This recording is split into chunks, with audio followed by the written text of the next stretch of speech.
she on her life. She told it.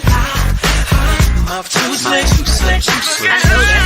Hey, Jonesy in the morning. Got your name, that's tape for me, girl. It's giving ice. It's Jonesy in the morning. Jonesy in the morning. With shade and laughter, shade and laughter me. Na na na na na na.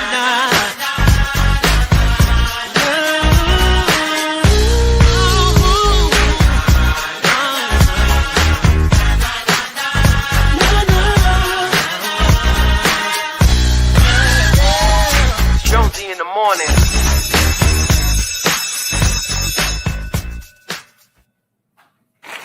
Stickney, ladies and gentlemen. Hi, beautiful. Hey, you beautiful. Hey. Girl, what they doing out here? What are they doing? Like you said, 12 on 1? Because they've lost it. This is the distraction, so we don't pay attention to the real stuff that we need to be paying attention to. You right? So they got us what's the civil rights, the voters' rights, all of our rights. That's what all this other distraction is, so that we don't pay attention to the real stuff. Yeah. So we got to pay attention to the real stuff. While some of the stuff we know. It's like I just came from LA not too long ago, right? And they have these what do they call Waymo, these unmanned vehicles, right?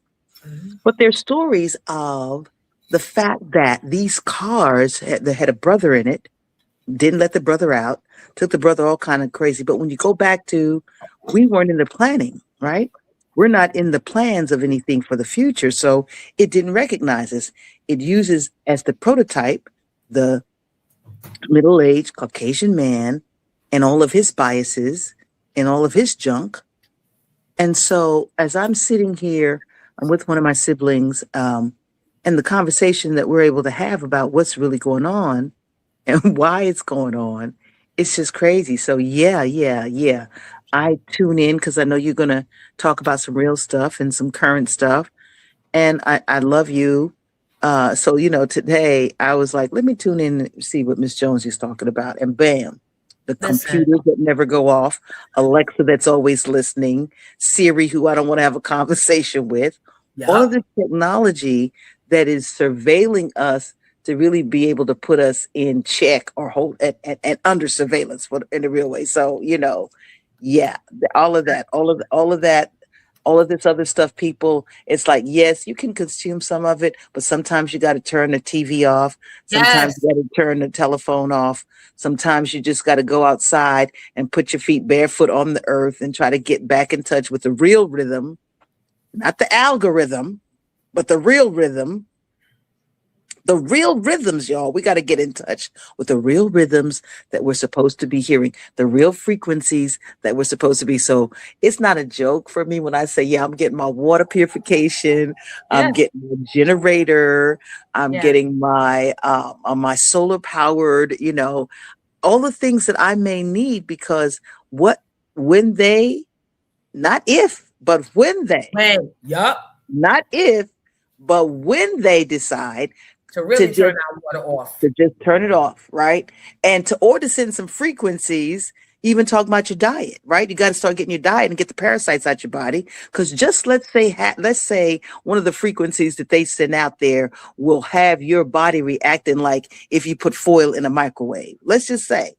Right. So it's levels that we're not thinking of, and they know we're not thinking about it because they controlling what we're eating. They control everything. So we have to do the best that we can to get the information to each other, to our families. It's like, do you have an escape plan? That's what I'm like. Yeah. It's ha kiki. But do you have an escape plan for how you going to get up out of Manhattan? Do you have an escape plan? Do you have somebody in the family that's got some land? Because you can't plant no seed on concrete or glass. I'm just saying. That is a word. And let me tell you, part of me feels like, and I just kissed my son, I'm sorry for the interruption. That was beautiful. But I feel like, be it not for them, I might be ready to tap out. I I don't know if I'm down for the fight and trying to put the food away and getting the canned milk and the whatever that milk, that powder, everything that they're telling you needed during COVID. I'm tired. Girl, but they want us to be tired. Yes, absolutely. Because we have been on the front line of the front line. We've been carrying this thing for quite a while. We have been not benefiting from the things that we should be benefiting from for quite a while. But we have to know and believe and accept that if it isn't for us, not but for the melanated people, this thing would already been gone. Right. But for the melanated people, this thing would already been upset and turned around and upside down. So for that baby, I gotta speak. Because he exists, because the children exist, because we have nieces and nephews, daughters and sons, great grands and great great grands. We have to do something to give them the information so they can carry on the legacy that has to be carried on, right? Because we came with the planet. So how are we going to let them take it? We came with this sucker. But you said something early on that resonates with me. We fight and we're supposed to get, and we work, and you never get. After a while, you're like, what am I fighting for? It's like any other relationship. There's never any upside. I always get cheated. So this is the generation that we can make a difference. I believe that this is a generation because not anywhere in our history has there been it's like it's a free for all right now, right? It really is. It's a free for all right now. And if we were but to organize, and I say sometimes it's not in the ways or the places. I still believe in miracles, small and large. I believe in miracles every day that do happen. I really do. So it's the like-minded ones, the ones that really overstand and are not here for greed and profit. Because that's really that's the vibration, that's the frequency. Even understanding that is like, I laughingly say to people, sometimes I tell them, listen to Dr. Samuel B. Lee on Instagram. Sometimes you got to listen to the things that maybe you would not have before. But I believe that things are coming into our cipher now. Things are coming into our frequency. We're seeing things that are being put before us that give us information that others would not want us to have about who we are and why we are here. So I have to ask a question, and I thank you for being so grounded. We needed that because every morning I'm like, white people this and white people that, and they're mediocre. But you're being very honest and not one-sided like me. Do you agree that had Kamala won or had anybody else won the election, we would never have been exposed to all the miscreant behaviors and all of the bad behaviors that's going on with the administration and others that think like them that aren't necessarily in power? As you were asking the question, what came to mind is when Brother Malcolm was asked, and his answer was, "It's never made me sad, when chickens come home to roost." Right? Let me be as transparent as I can be in this moment, because I love you and respect what you're doing. Thank you. There is one governing power for all over the world. There is no matter who the so-called political leader is, no matter who that country or nation's leader is, they all listen to the same person or the same group of people. So would it have made a difference? The same people are having the same conversations with all world leaders. All world leaders listen to the same people. So because it is my belief that it is not red or blue, they all get together in the back room and have a conversation and then come out here and do the dog and pony show for us. Right. They put on their red outfit or their blue outfit, but they're all aligned. That I believe. But So, do you believe it's not?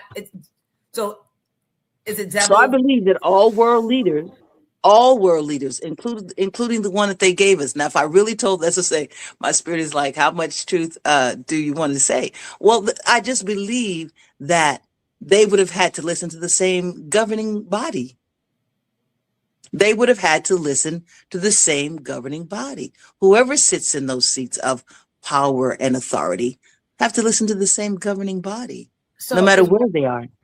so is what you're saying then, because they're all listening to the same governing body, it's just a matter of what they release to us and how careful they are to not release. So Kamala would have been more careful to not show all sides. I don't think that Kamala has those options that we think she would have had. Right. It's bigger than her, Nino Brown. Ooh, look.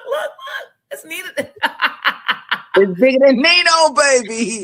It's bigger than Nino, right? Because we ain't making no stuff over here. We not, these are planned events.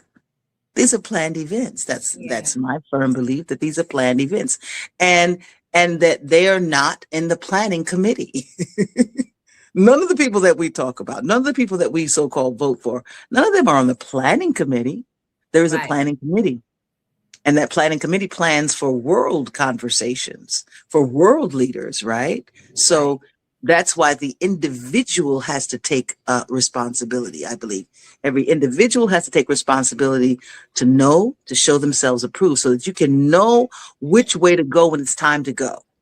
And it's not just, we're not just sheeple moving because I'm wearing the purple button, I'm wearing the green button. No, it's not about that. It's about what is the agenda for the world. What is going on in the world? Are they trying to starve us out? Are they trying to, technology right now? Let me just say this. I'll share this with you. There was a movie, and I'll try to be brief. There was a movie years ago that was put out called Time Bandits. And I say that whenever spirit tells me something, I do my best to be obedient. So now in the middle of the day, because I'm an artist, I wasn't doing a 9 to 5 or that required me to be at a desk or in an office. So I had an opportunity to be able to hear certain things at certain times that others may not. Like when the Jones thing happened I was there to see the first bodies were mostly Black. By the time it got to the evening news, they had completely changed it.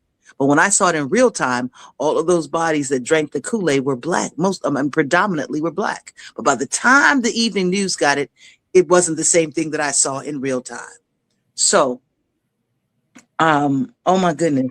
So I say in this moment right now that we're living in, that we're bearing witness to, that we have to be self-prepared, be self-aware and aligning to things that we may not in the past, we may not have thought, well, I'm going to do this or I'm going to do that. I was most concerned. I knew that when Obama became president, I said to those people in my circle of friends, I said, that's when I became afraid, because I knew that they were going to lull us to sleep with excitement. And while we were celebrating about having our first quote unquote Black president, quote unquote, that's when they were in the back doing all the stuff that now we're seeing come to the fore. That they were planning to do things. We just have to understand how powerful and important it is to have melanin. We have to really understand how powerful and important it is. It is an intelligence. I forgot. I was going to say so the film. Thank you, universe. Because for a moment I was like, what was I saying? So there was a film that I went to see. Spirit said, and I say Spirit, the divine within said, go see this movie. It was called Time Bandits. And I'm going, Time Bandits? This is a kid movie. What am I going to see Time Bandits for? But being obedient, I went to see Time Bandits. And it was all the kids in there and running around. So I'm watching this film. And if you don't remember what the film was about or ever saw the film, because I'm a little bit older than many of you, but what I remember, it was about these little people who had a map to the portals in time, right? They had a map to the portals in time in the various dimensions. So they could go back and forward in time, and they were bandits. So they would go back and do these amazing heists. There was a little boy who had a poster in his room. And this little boy, one day, these little people came into his bedroom through this poster, which was a portal, right? And some of us, don't study. It's not all sci-fi. Everything that they say is not just necessarily sci-fi. So as I'm watching this movie, I'm still wondering, okay, why am I watching this movie?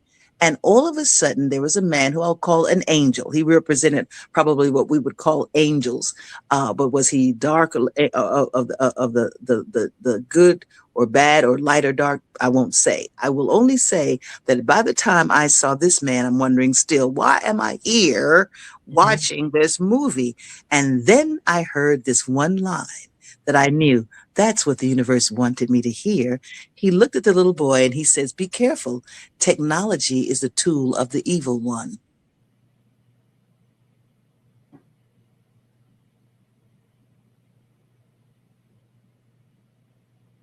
That's Phyllis Yvonne Stickney, for those who just joining conversation. And I was like, ba-bam.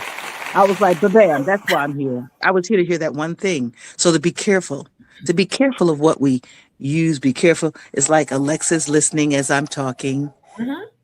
Alexa's never, your phone is always listening. Mm-hmm. That's why you open it up and you're like, oh, wow, I was just talking about this. Yeah, it knows. And now it's so blatant, it don't even wait a few days to pop up. So, and in my comedy, I would say, okay, we're paying for our own surveillance devices. And we do. This is our surveillance devices. So all of that to say, there is very little that we can be in control of except this right here, right? And what we do with this and what we allow to happen to with and for this. To a degree, they started taking rolling those rights back and then scaring the hell out of the rest of us that don't even. But that's it. We can't be fearful. We can't be fear because fear shuts down all of the systems. So we can't walk or live in fear. We just have to say, ask for, and the universe will bring it to you. The universe will give you what you, and be careful what you say out of this too. Be careful what you say out of this. Grandma, I'm old enough to remember when Grandma said, watch your mouth. So we have to be careful what we consume, not only with our eyes and our ears, we have to, and our mouths, what we eat, we have to be careful what we consume. But most importantly, we have to get back in touch with the rhythm of the universe, of the true universe and the true rhythms, biorhythms. And like I said, we don't even, when was the last time you were barefoot on the earth? Just to hear, just to turn this off for a minute, turn that off for a minute, even if it's 2 hours a day, and ask the question, what do I need to do? Where do I need to go? What do I need to see? Where do I need to just ask? Because right now we're being bombarded with all kinds of waves, all kinds of microwaves, radio wave, all kinds of waves. And the information comes to us, yes, but there's an information that we need that will come through us to us once we ask in the right environments, right? So when I say that I'm getting my water and it's because I know that I need to do that. They talked about, what was his name? The wrestler Ventura. They used to laugh about him and his conspiracy, whatever. But I remember a couple of episodes that I watched that were like, I laugh and say, I'm looking for somebody with a bunker. Yeah. Right? I'm not looking for somebody with an SUV. I'm looking for somebody with a jet ski. Yup, that could really get me away. And really right.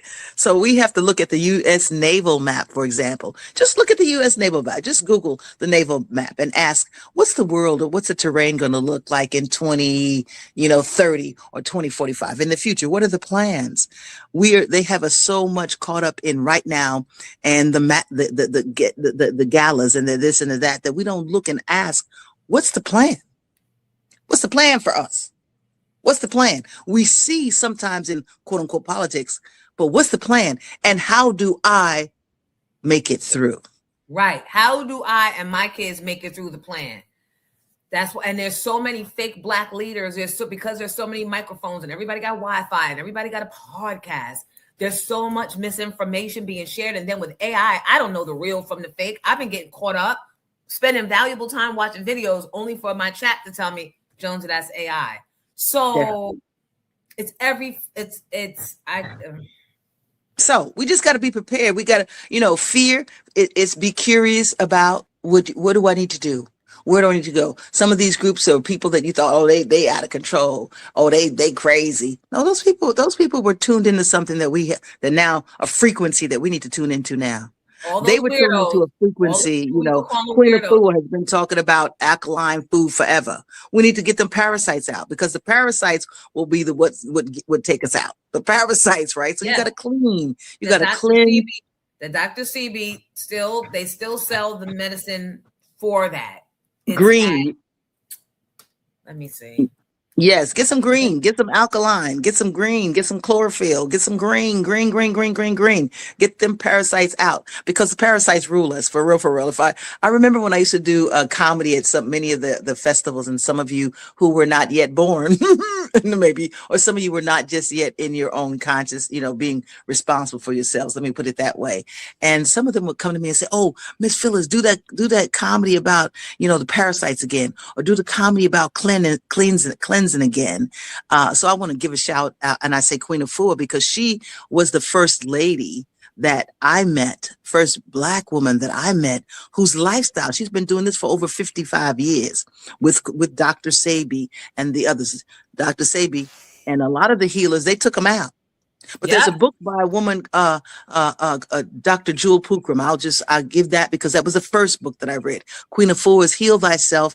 And then this sister, Dr. Jewel Pookrum, she wrote a book called Vitamins and Minerals, A to Z, the Ethno-Conscious series. And that is a book that gives us information because when we talk to doctors, and they're not doing studies that talk to us and the melanated people, those things and those studies are not on us. So we have to find like they feel number one, like there's no money in that. And I don't think that they don't care that we live. They don't care that we live. It's more money in keeping us sick than getting us healthy and healed. Yeah, it's about treatment. It's not about healing. It's about treatment for these folks in the system. Because when you go to other countries, you have apothecary, not pharmacy. You don't have big pharma, you have apothecary. So you're getting actually that herb or those herbs that will address that situation to healing, not just to treating, right? Because they want to keep you taking a pill. They want to keep, so they radiate, they medicate, and they operate, but they are not talking about healing at all, right? Nope. Medicate, operate. How accommodating a doctor becomes when you agree to a surgery. They'll give you all the doctor's notes for the rest of the year. They will help you get a little handicap placard in your car, or a little low hanging fruit nigger shit that we think we getting to come up. Bitch, they about to bill 30,000 and you still pop, and they still making you sign something saying ain't no guarantee that you won't die. Right, because they tell you they're practicing. They tell you they practice, and they tell you the truth. We're practicing. They haven't perfected it. That's right, practicing. And guess who the guinea pig is? All the time. Now they're so blatant. They just open up a laptop and ask you what's wrong and type it in. They don't even want to use what they're practicing. They want Google and whoever WebMD to tell them what it is. If you're going to tell me what's wrong with me, if you know, then I don't have to tell you nothing. All I have to do is come here and sit, and you're going to tell me. You're going to tell me what it is. I do not trust medicine. I do not trust doctors. I do not trust. Well, now, the thing is, they killed this man that was supposed to speak out. He was speaking out about the COVID, the vaccines, and that the Pfizer knew that the COVID vaccine was all these things that they didn't tell us it was that could kill us. The man was supposed to speak before Congress, and they found him dead. Him dead. Yup. Days ago. Yup. Right before he was supposed to go before them and tell everything he knew. So, you got to be aware. That's all, be aware and have a plan. Be aware and make a plan when stop eating sugars. And I'm saying this to myself. I'm sorry. Domino, that's the devil's sugar. It's in everything. Why is it in everything, right? If it's in a can, a bottle, a box, or a bag, it's either got sugar or salt. Heavy all the coloring, right? And the food coloring too. The food coloring is made from crushed up bugs, right? Did you know that, right? It's made up from these little crushed up bugs it's 3 or 4 dyes. It's in all the candies and all the stuff. But like I said, you gotta read, or as we say, study to show yourself approved, study to show yourself approved, and to know what you need to know, to ask the questions. Because if you have some melanin, you got a powerful tool, but you've got to clean it up. You got to keep it clean as much as you can, much as you can in the environment that we're living and walking in and being subjected to. But there is a way out, right? And it will come through your melanin. It will come through what you eat, what you ingest, what you see, and what you hear. So begin to govern that more. Begin to be more selective about that. and just make sure that you're not in too many what do you say crowds. I don't do crowds right now because we don't know. These people really upset these people over there during Ramadan. That's all I'll say. That was really an upsetting thing that went down. So we got to be careful, right? We just got to be aware. Be aware. You got to be aware, which means you're probably going to get uncomfortable, and that is our downfall. That is why nobody wants to speak up. Nobody wants to do anything, because we have become a lulled, comfortable people. And sheeple. And we don't like what discomfort feels like. So that is why we're like, maybe tomorrow I'll boycott. Maybe I'll. Oh, remember back in the day? I remember we used to jump up and we would boycott. We're not eating that. We're not shopping there. But now we don't want to do that because, like you said, it makes us uncomfortable. Oh, right. I don't want to, but it's like, if we don't, then, to the slaughter we go. And then here's the thing. The other thinking is, my little boycott isn't going to mean much if everybody else is subscribing to Amazon, right? We can never get on one accord. Y'all niggas ain't want to wear masks. Y'all didn't want to get your shots. And I understand we probably shouldn't have. But in order to move the world forward, the lesson in that, I think, from up above, was all learning how to be on one accord, whether we agreed with it or not. That was the lesson that we were supposed to learn, and what it looked like. I don't know that we learned it, because people are still fighting about, I have a right to not wear a mask. We have to understand that we have to do better. We have to read. We have to read more. We have to ask the questions. What's the way out? What's the way up? What's the way out? What do I need to do today to make it better for me and my family? What do I have to do today? And I'm like, drink green, get the chlorophyll, get the parasites out. That's the one thing, so that you can really hear what you need to hear instead of the parasites running your life. Yeah. Yeah. Oh, Phyllis is one sickening. You are a godsend and a wealth of information. Thank you for blessing us with all of that. I'm not even dismissing you or rushing you off, or I just don't want to. No, I just thank you. I was like, well, do I? But I believe everything happens for a reason. Sometimes I tune in, and that's why I woke up this morning. Me and my brother had a little fruit and did what we do in the morning for breakfast, and then no dairy, right? I'm just saying, it's for all of us, no dairy, because what we eat governs us. And that's the biggest thing that I think I can say today. Just be careful of what you eat, what you ingest, and try to get the parasites out of your body. Try to rid yourself of the parasites. And sugar, unfortunately, the reason I used the sister, this was years ago, she did a live cell analysis. And then on this, I'll end so that you're really clear how real it is. This situation, I didn't want to become an insulin-using diabetic, and I know I'm a sugar lover, right? Mm-hmm. But this has been some years ago. She took a drop of my blood, put it on the slide, and we looked at it under the microscope. And the blood plasma was doing what it does. The plasma, it was just moving. Oh, yes. And the cells were there. These wonderful little oval-shaped cells were there. But then there would be some cells that came and looked like somebody had taking a bite out of them. I looked at from this telescope. I said, a microscope rather, and I said, Dr. Pookrum, what is that? She said, that's what sugar does to your blood. I went, oh my gosh. So wow. Then I'm right. That's what I'm saying. This is different when you see, and this is one drop of my blood, right, which is going through all of my body, right? So then I look and I go, and I'm looking at the blood plasma. Now I'm tripping because there's some, like I said, that are beautiful oval shaped, but there's some that look like somebody took a bite out of them, misshapen. And then I see this white thing like this, Jonesy. What is that? Oh, a worm. That's what I said. I said, Dr. Program, what is that? She said, had chicken lately. That was it for me. No more chicken. Because so I'm freaked out for the rest of the day. I'm freaked out for the rest of the week because I'm thinking that's one drop of blood. That means that's all over my body. So I learned to love green. We have to learn to love bitters because we in America, especially Black people, we don't want nothing that don't taste good. We don't want nothing that. But well, it started with that first birthday cake. Yeah.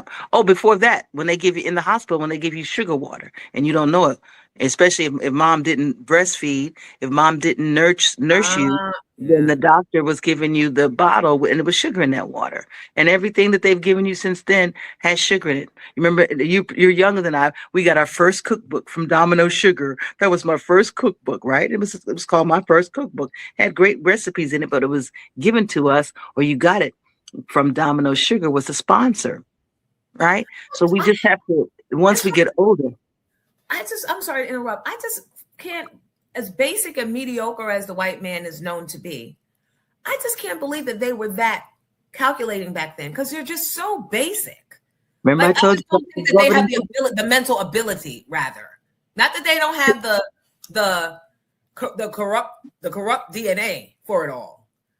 That's the mental ability to be that pre-calculated. I But don't let's know. just imagine if they were created for that reason. Just imagine.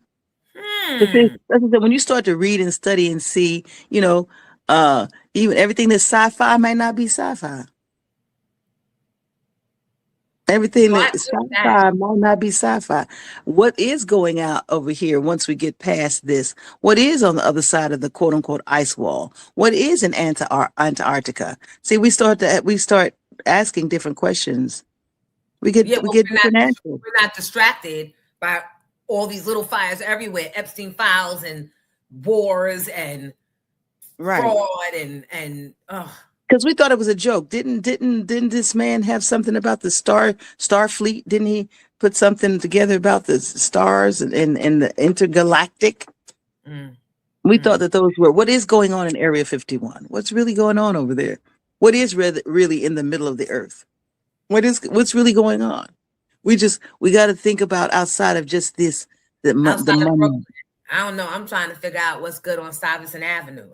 Because that's what we are, and that's real. Be concerned, local but global, and then you just gotta have some levels, right? So you have to be concerned of where you are, but you also have to study for where you're going or where you desire to go, and how do you get there? What are the steps? What are the steps to cleanse? First of all, once you cleanse, you'll have a whole nother conversation, other things coming into your cipher. Once you begin to clean, and that's why I said in simplicity, get the parasites out. If you don't hear me say anything else today, start cleaning the parasites out. And there's different parasites, the ones in government and the ones in your body. Get the parasites out wherever they are. Start with you, because you have to govern your mental, right? You have to govern your mental, and you govern your mental by what you ingest, not only through your food, but with your eyes and your ears. You govern your mental, right? And then let's see the elevation that begins to happen and the people that you bring into your life because of the frequency that you're now vibrating on. Govern mental. Govern your mental. Yep. Govern your mental. Don't let them govern your mental. You govern your mental and first get the parasites out your body and out your life. When you get them out your body, they'll start fleeing from your life, because your thoughts will change. Your conversation will change. This is elevation time. We can't be talking about baby language no more. We got to elevate. It's time to elevate our experience, elevate what we eat, elevate what we think, because thoughts make things. Good or bad, it makes them good happen. or bad. Good or bad. Yeah. There's power in our thoughts and power in our talk. That's it. Ooh, Phyllis Yvonne Stickney, my sister. We gotta I protect love you at all costs. We love you back. I love you. I'm so glad that I tuned in today. I am too, because we needed this. We needed to hear this. We needed to see you with the skin shining and supple and dewy, as they say nowadays. Right, over 65. Come on. But you know what it is. Yeah. That melanin. That's what I tell you. You better tune that melanin. You better get in, baby, and get to some real sun. Not the sun lamps. Why you think they under some sun trying to? This is natural. We got it naturally. It is a gift that came with the package. So take care of that gift. Yep, and it's for us. That's why y'all burn and have all types of redness and uncomfortableness when you try to get that. Everything ain't for y'all. Everything in the cosmos is in you. If they had told us when we were younger that the elemental chart was us, we would have paid a different kind of attention, because everything in that chart is you. If they said, baby, that's you. What? Yeah, you got gold, you got silver, you got all of this, you got potassium, all that's in you, because everything that's in the cosmos is in this. Everything that's in the cosmos, right? So imagine if they had made that correlation, how much more attention we would have paid. We would have paid attention. Copper is in me. What? Yeah, man. All of that, right? We would have paid a different kind of attention. And so now we have to relearn how to learn. We have to relearn, how to think, and it's just, but it's possible. Ooh, where'd I go? No, I still see you. Oh, you do? I can hear you. But you look, your expression is priceless. Like the white man came in and heard you talking the talk. Go out and come back in. I thought the white man came for her, y'all. Can y'all please come on to YouTube at Pink Champs, the show? That was Phyllis Vaughn Stickney. Maybe she'll come back over here.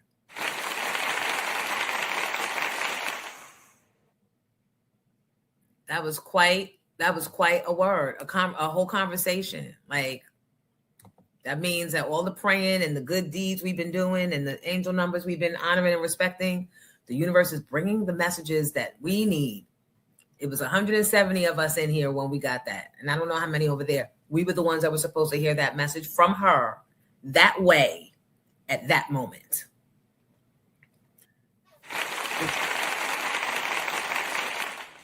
That's my first speaking engagement, June 9th at the Queens Public Library, reinventing your story at any age. And we're not just talking career. So come on out. I joke about come get some air conditioning, but I really like you to come and support, because if they see that I bring a crowd, then this could be a gig for me. So please come out and support. And that is June 9th at, what time is it? This is 7? No, 6. What time is it? 6 to 7:30.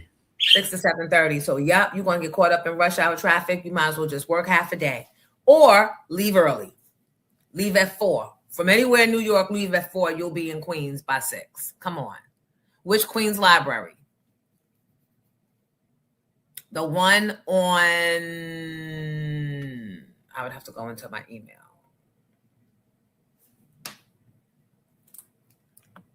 Thank you, Amazon Mom. Oh, Kim put the thing in the chat. Chachi and me, yeah, June 9th. The one in Jamaica, not the one in Astoria. She said if you click the link. June 9th, and it's coming upon us, so please write it down. I wonder if she meant that Obama was Kenyan and white and not, is it ADOS or ADOS, meaning no connection to U.S. chattel slavery? Huh. Or whatever it was, he had 1 ounce of black, so they're still going to consider him black, whether he was or not. But he still had to be somebody's guy to even have been positioned. You guys got to watch Scandal. To even have been positioned for the presidency, you had to be somebody's guy. And the guys don't look like you and I.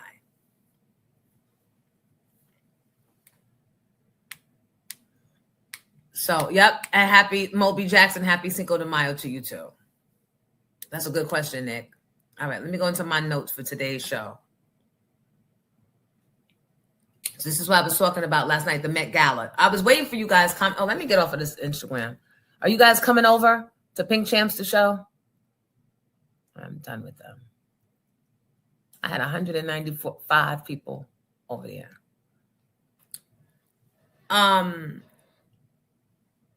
Did you guys see the costumes and stuff? I didn't pull up any pics of them, I don't think. They showed Russell Wilson and Ciara. They showed Beyonce, Jay-Z, and Blue Ivy. And I don't know, they were calling them the first family of New York. Could never. And not New York now, when we need intellect, when we need fearlessness, when we need more than Marcy projects in your pocket. Could never. And stop distracting the conversation and stop distracting us with that stupid, they're the first family of New York. Exactly. That bitch is all the way from Texas. Let her first family her ass out there. Thank you, Big John.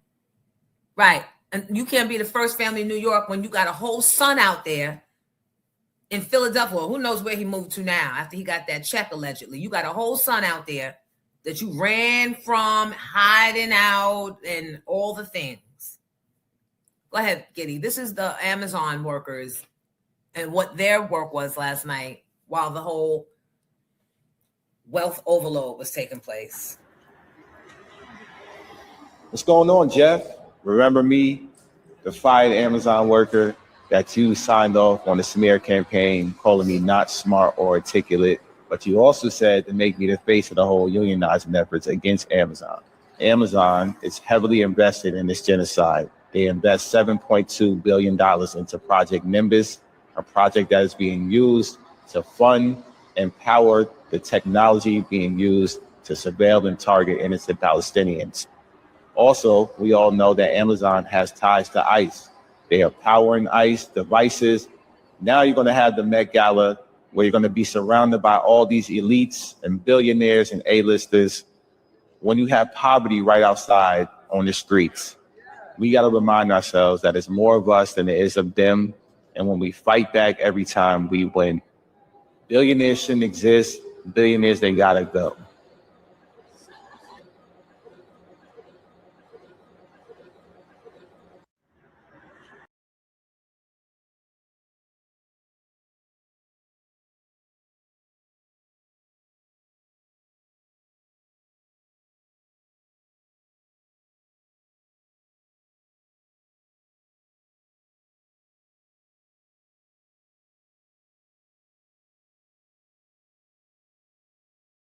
From week to week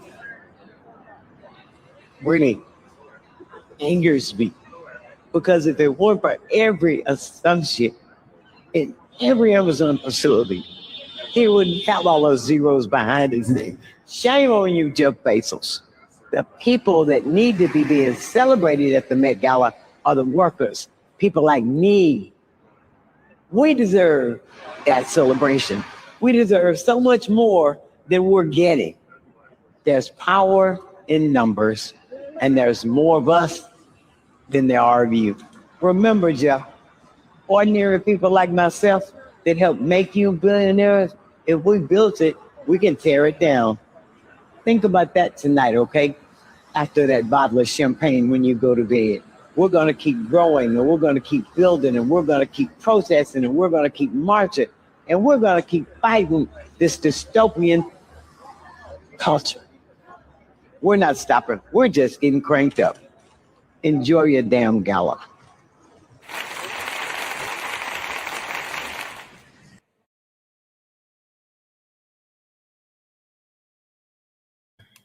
Child, it don't matter how old.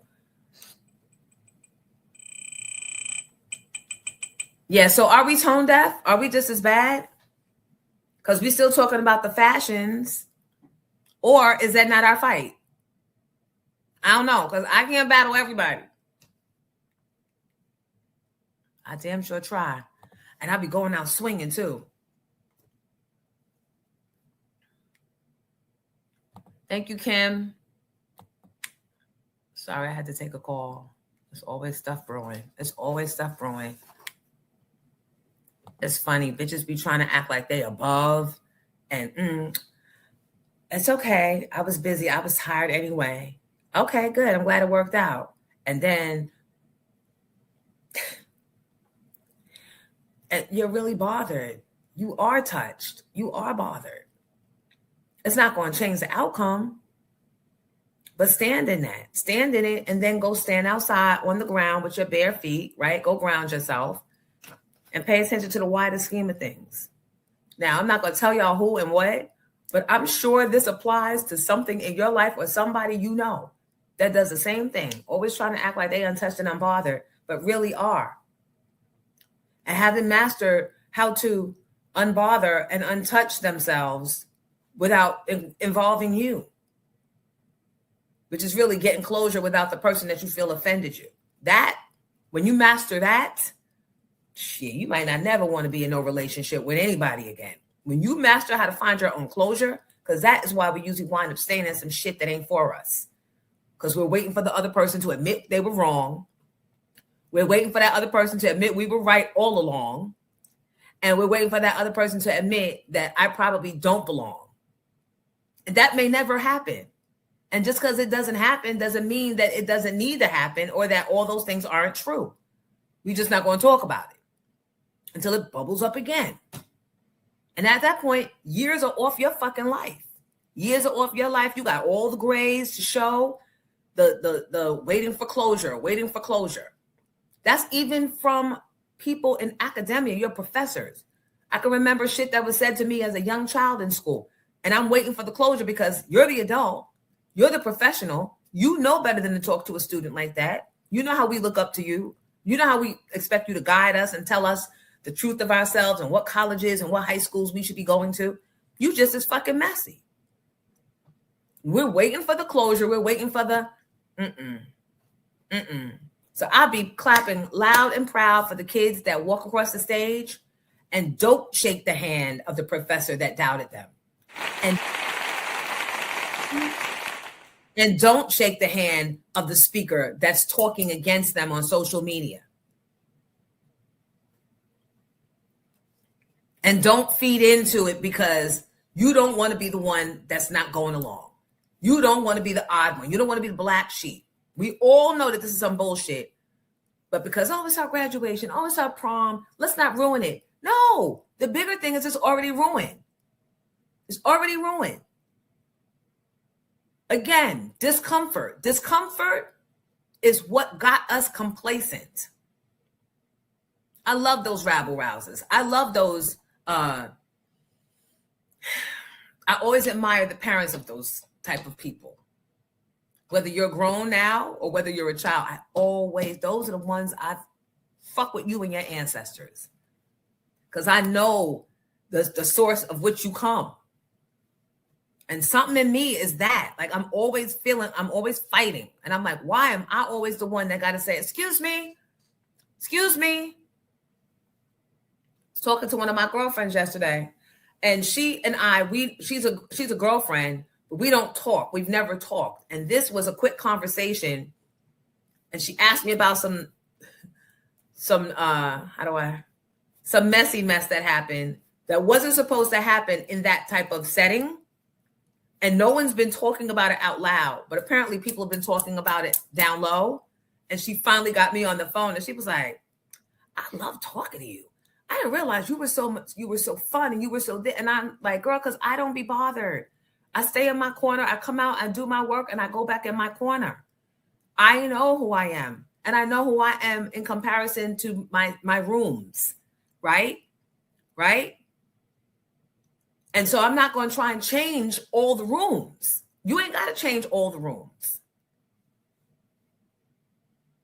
But when you feel like that, change your motherfucking room.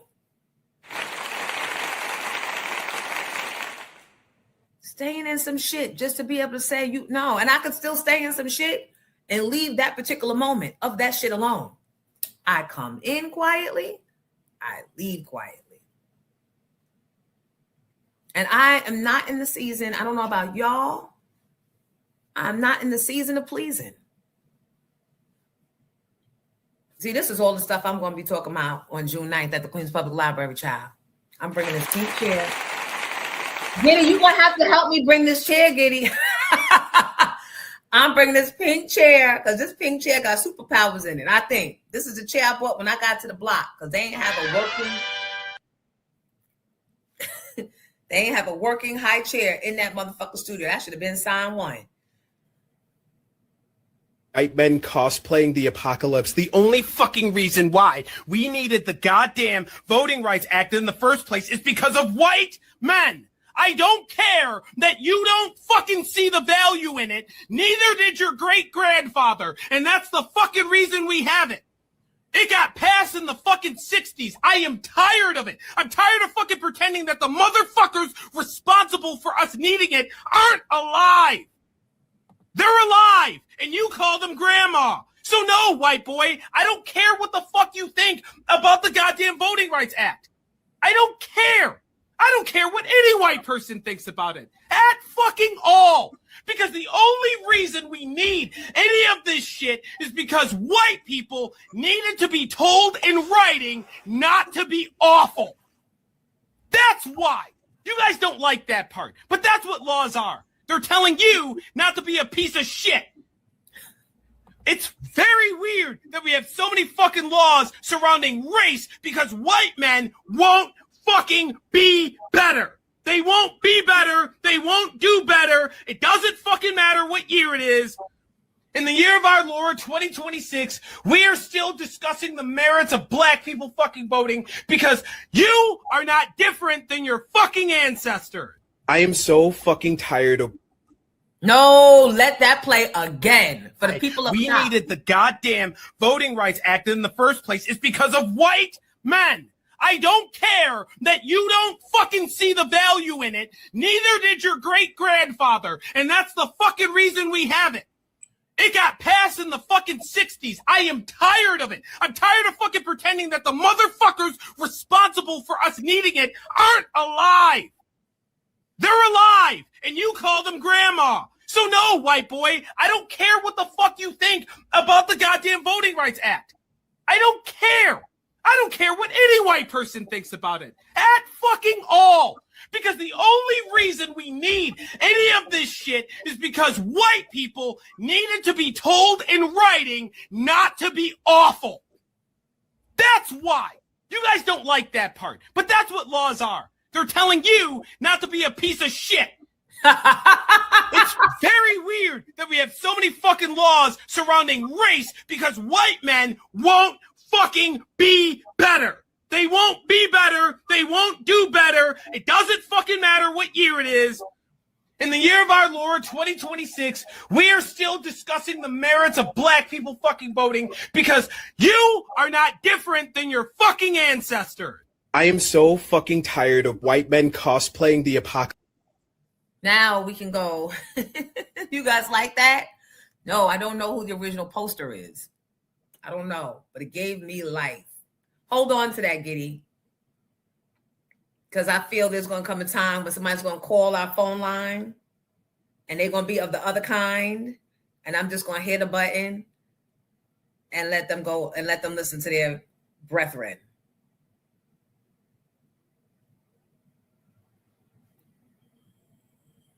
Laws are enacted like that to keep you guys in fucking line, to keep you from acting like pieces of shit.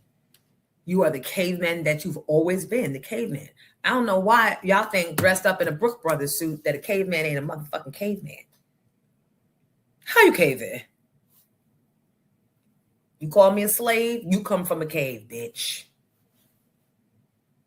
Moving on. I mean, Voya. Voya. I mean, thank you guys for the super stickers. Moby Jackson, thank you for the Zells and the Cash Apps. Yeah, I don't dare them to call in. They are very bold. They are very fucking bold. They might hide behind a keyboard, but they are very bold. This is Michael Jackson. What happened when they arrested you? What did they do to you? One time I asked to use the restroom, and they said, sure, it's right around the corner there. Once I went in the restroom, they locked me in there for like 45 minutes. There was doo-doo feces thrown all over the walls, the floor, the ceiling, and it stunk so bad. And one of the policemen came by the window and he made a sarcastic remark. He said, does it smell good enough for you in there? How do you like the smell? Is it good? And I just simply said, it's all right. It's okay. So I just sat there and waited. For 45 minutes? Yeah, for 45 minutes, about 45 minutes. They manhandled me very roughly. My shoulder is dislocated, literally. It's hurting me very badly. I'm in pain all the time. See this arm? This is as far as I can reach it. Same with this side over here. Because of what happened at the police station? Yeah, at the police station. And what they did to, if you saw what they did to my arms,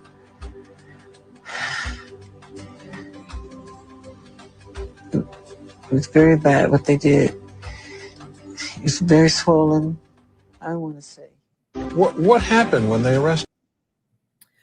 He said he couldn't even raise one of his arms after that. And he never went to town on them. He never said any of this stuff like on the obviously he did this interview, and I'm watching some of you saying you remember this, but obviously the masses do not. Because this would have been clickbait for that ass. And he's even speaking whimsically like a child, right? He could have owned that whole police department. He didn't even bother to go after them legally.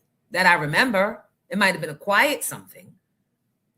This is why they think they can continue to do it over and over and over again. So they just discovered a third suspect in the Jam Master Jay murder. Now remember, they let the accused murderer off the hook last year. Now there's a third suspect. We have video.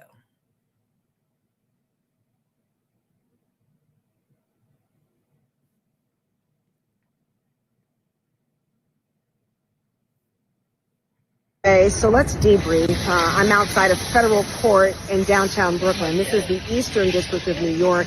Today, Jay Bryant confessed to being a part of a conspiracy to murder Jam Master Jay.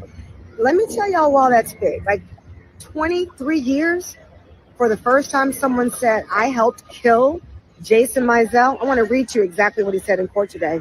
Then we're going to talk about it, okay? In 2002, in Queens, New York, I agreed with others who were known drug dealers and involved in a drug deal with Jason Mizell to possess and distribute more than 5 kilos of cocaine. On October 30th, 2002, in Queens, New York, I helped them kill Jason Mizell by helping gain entry to the recording studio. I knew a gun was going to be used to shoot Jason Mizell. I knew what I was doing was wrong, and I knew it was a crime. Okay. Never heard that before, ever. You know, we had the trial in 2004 with Ronald Tenard Washington, Carl Jordan Jr. They were both convicted. Carl Jordan Jr.'s murder conviction was overturned. We're going to get to that in a second. Let's talk about Jay Bryant. This is the first time we have ever seen him. Like, we've never seen him in court before. And he is a big dude. Like, he's a big dude. Like, he's a big guy. He's very, very soft-spoken. He kind of whispered. His stepfather was in court today after he allocated. He gave his stepfather like a thumbs up, and, you know, so that case is over with him. You know, I don't even know where to start. It's a big deal for someone to say, I helped them kill Jason Mizell. I knew they were going to use a gun to shoot Jason Mizell. Never heard that before. And for that, he's not going to go to prison for life. There is no trial. The trial was supposed to start next Monday. He's not going to trial. You know, he'll serve 15 to 20 years. Today, we had someone say, So who put him up to that? Who put him up to that? Why now? Do you believe? And why? If it's a lie, why? Ow, there she is.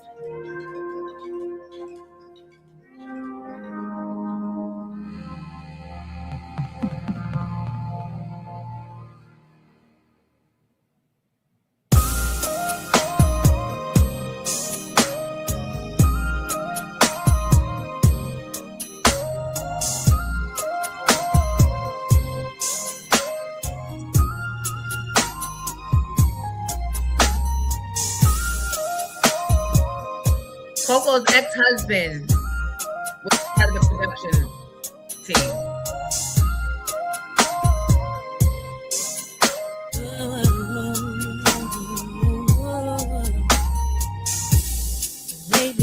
even distant with me to say what's on your mind. Boy, I'm only human, and I don't wanna waste my time. No, I think we need to sit down and try to talk our problems out. We could say goodbye. I just don't wanna be in doubt. Seems like everything I do, and everything I say, everything I do, you keep pushing me away. Everything I do, and everything I say, everything I do, you keep pushing me away. What we have is worth keeping. It's how I feel inside my heart. It only takes two, babe. Or we're gonna drift further apart. Now I'm more than willing to give all that I can. But you gotta talk to me and make me understand. Seems like everything I do, and everything I say, everything I do, you keep pushing me away. Everything I do, and everything I say, everything I do, you keep pushing. Oh, yeah. This morning I had tears in my eyes from the way you talked to me when I saw you last night. And I'm at a loss for words, baby. I don't know what else to do. I tried calling out. I tried talking to you, babe. Everything I say. But no matter what I do about it, you keep pushing me away. Every little thing I do, every little thing, everything I say, every little thing, every little thing. If you give me just a minute of your time, I can make you see the pain I have inside. All you have to do is open up your heart. We can live forever till death do us part. Everything I do, every little thing, everything I say, every little thing, everything every little thing. I tried calling, everything I tried talking to you, baby. So let's see if we get demonetized for that. And then I have to fight. Can you share with our Grownsies what was going through your mind when you were recording that song? Oh, you know what's well, I'll tell you what was going through my mind when I had to re-record it, and Doug called me from the motherfucking airport. I was at the airport. I'll never forget. Delta Airlines on my way to the Bahamas. He gonna call and go, we in here trying to mix down the album, but there's some things that I think you could do better on pushing me away. And you couldn't have told me this 3 months ago when I laid it. Well, it's just now I'm listening to it in context with the other songs on your album, and I really want this to be the best product. Where you at? I'm at the airport. You ain't telling me you was going out of town. Probably did. You probably were at the movies or not listening. Well, what time your flight leave? And what's your priority? It became a thing. What's your priority? What time the flight leave? You can get back here, knock it out, and get back to the airport. So do you know what it was that he wanted me to add?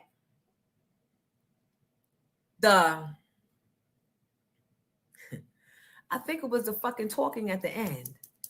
That little line, it was one fucking line of, and I don't know what to do. That made the song? Or were you trying to control me going on a vacation without you? I was with my friend Monique. Yup. All the way back from LaGuardia Airport, I had to go into Manhattan to the studio because my man, Najur, made me think that one line was going to keep that song from going. The manipulation of it. The actual song itself, I don't know, it's just I like it now. I love it now. I performed it in Panama. I had my little pushing me away. I had my little thing. And it was an easy song to sing. And there weren't songs like that being made right then, right? Can you play Smooth? That's probably my favorite slow cut on there.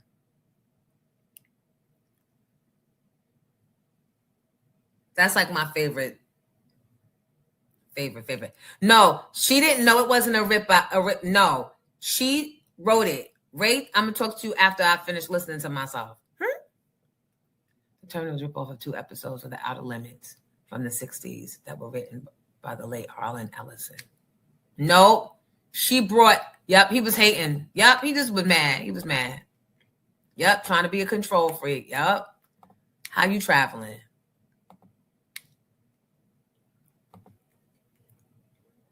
Meanwhile, you taking random trips to Jamaica.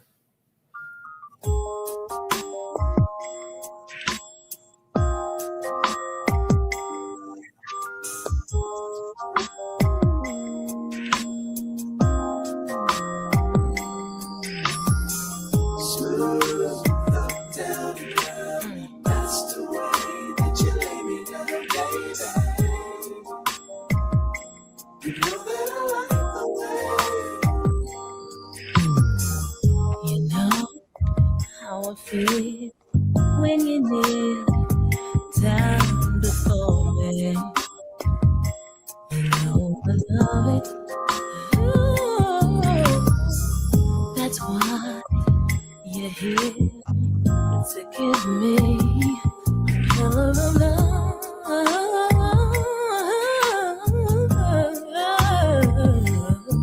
So smooth, up and down and over running it, and now so smooth.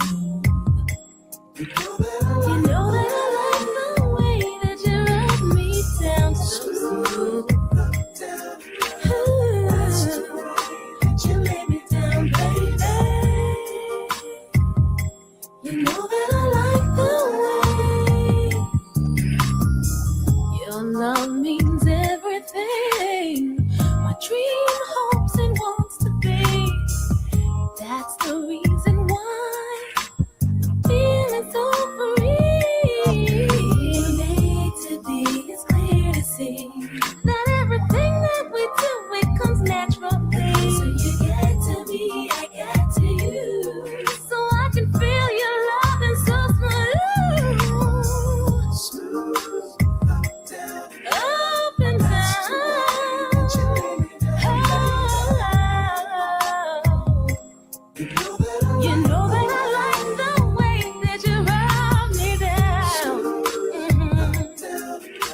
down, and you do it so smoothly. Late in the midnight hour, when my body's feeling tight, you rub me so smooth.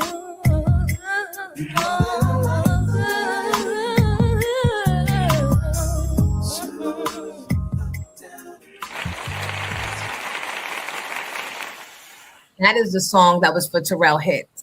So you could hear, if you listen, you can hear that whole vibe in there. Even now, seeing your face, your reaction to it, you can tell you had fun doing that song. Oh yeah, that was a great song because it was hard. It was hard. Terrell Hicks, I told you that was for her. So she referenced it and she just didn't do it. And the label didn't want, she was on Motown. We were on Motown together. The label didn't want to lose the song and it goes someplace else. Right. They gave it to me. So that is Troy and the name of the production is The Characters. And she still actually is working with Troy now on new music. But they were just genius in how they put it all together with the stackings of the background vocals going in and out smooth. It was like 2 sets of choruses going, and I had to like imitate Terrell. She's very light on her breath, and that requires a lot of work from the diaphragm. And if you're not a real singer and you don't know how to produce that song, if you didn't know how to produce those sounds, it would not have sounded like Terrell. So I thank the Music and Art High School, now LaGuardia, and all those Mrs. X and Miss Wrangle who taught me how to lift up and hold a note and make it soft and make it strong and make it. Because if I weren't able to tap into that bag of tricks, Terrell would have been in the lane by herself. And now she still is. I will never attempt to do that again, but it was so fun because I challenged myself. I was like, she sounds so fucking dope. Why they don't want this song? Like, what is wrong with them? Dice, I'm talking to you, Dice.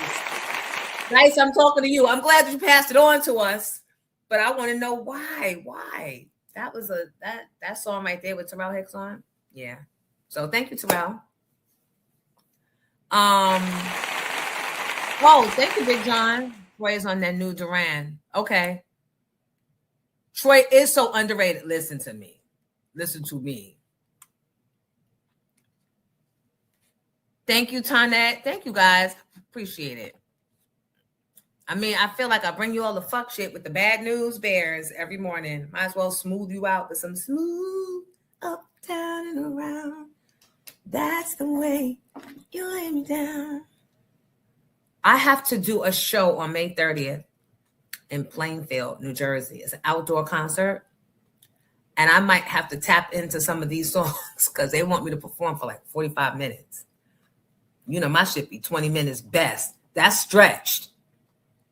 That's what me cussing out folks and talking in between. So now I got to do 45 minutes. So I got to find music. So I might have to tap into these songs. And I never do Two-Way Street. I should do Two-Way Street again. Oh, babe, here we are again.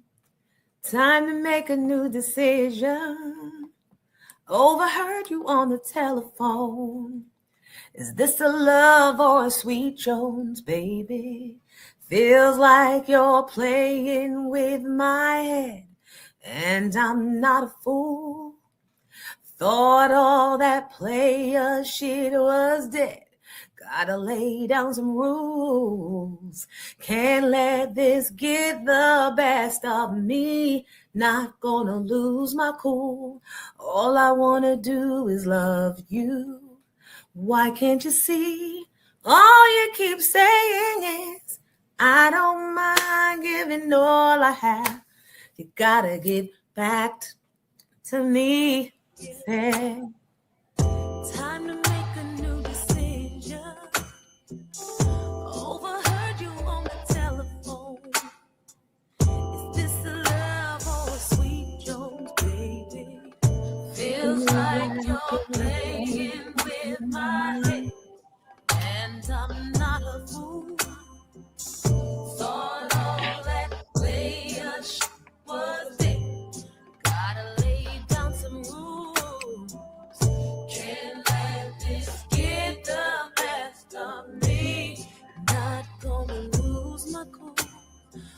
All I wanna do is love you. Why can't you see? All you keep saying is I don't mind giving up, but you gotta give it back to me. Said you gotta give it back. I don't mind giving up, but it's gotta be a two-way street. Gotta be a two-way street. I don't mind giving up, but you gotta give it back to me. Gotta give it all to me. I don't mind giving up, but it's gotta be a two-way street, baby. My clock is reading 4 a.m. and you ain't even home. What if the tables would turn? Would you keep going back just to get by? You're double talking me to that. Oh, yes, you are. Oh, 'cause what you do ain't what you say. Say it's my fault. You used to treat me like your queen. What did I do wrong? All I wanna do is love you, but it won't be complete if it can't be a two-way street.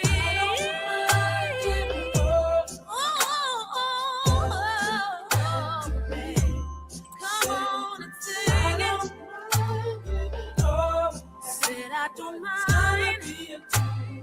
Gotta be a two-way street for you and me. Oh, yeah, babe. Okay. I don't mind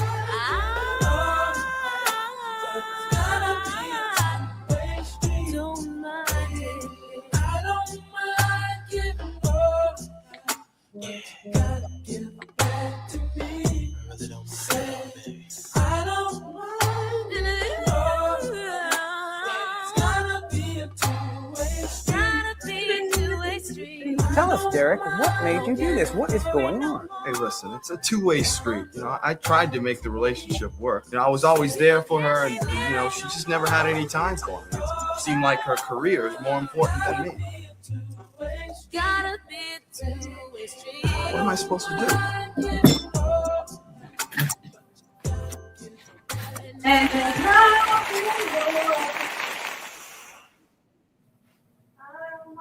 I don't mind. Oh, whoa, whoa.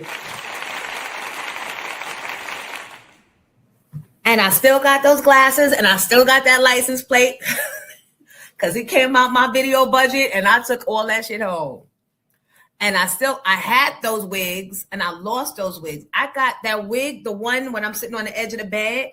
Oh my God, that was like my first. Was that a lace front? I know I got it from Peruki Wigs. I think it was on Wilshire Boulevard. I remember because we took a cab over there. Me and Gerard, my hairdresser. He said, child, we're going to go to Peruki. I already told him to pull you some things. And child, so we did the video out in LA. Good times. I always had cinematic, like I never wanted to just be, my videos to just be performance videos. They always had to be a theme. So I put the Jerry Springer theme in it because back then Jerry was right? And we couldn't get Jerry. Jerry wanted to do it, but Jerry was unavailable that day. And we kept moving it around for his, and it just wouldn't work. So we got a lookalike actor. And the light-skinned boy, that was 1997, 98. The light-skinned boy that was kissing all on my neck cost me my relationship. Bitch, if that cost you a relationship, you ain't have one. Sure did. I never forget. I did not want to watch the first edit because Doug was right there next to me. And I was like, no. But I was like, it's acting. He's like, for a video? Yes, for a video. Next time you go to Jamaica and I find out a bitch was there with you. So yeah, this is when videos were everything. So you had to compete. You couldn't just come out with, you could if you were certain artists. You could if you were certain artists that had a machine behind you. But even though this was a Motown album, I like to say, this was my R. Kelly song. That was Mario Winans. that produced the track. I wrote the song, and there was a guy, Kenny, in the room, and he was adding things to it. But truth be told, and Kenny, tell the truth, I wrote that song. That song was based on the night before.